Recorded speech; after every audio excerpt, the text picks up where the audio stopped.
મિત્રો તમે જોઈ રહ્યા છો આ પવિત્ર દામોદર કુંડ છે જે ભાવિકોનું અહીંયા પિતૃ તર્પણ માટે આવે છે।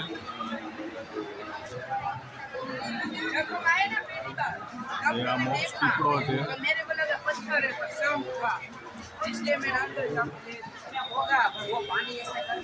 દામોદર કુંડમાં હજારો ભાવિકો અહીંયા સ્નાન કરે છે।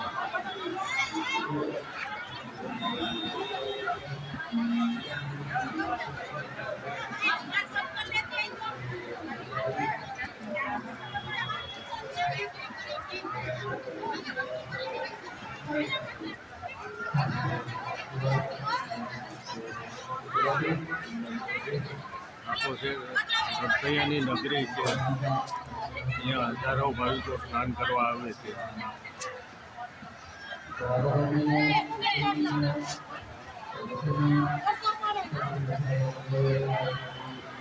ત્યાં મોક્ષ પીપળો છે।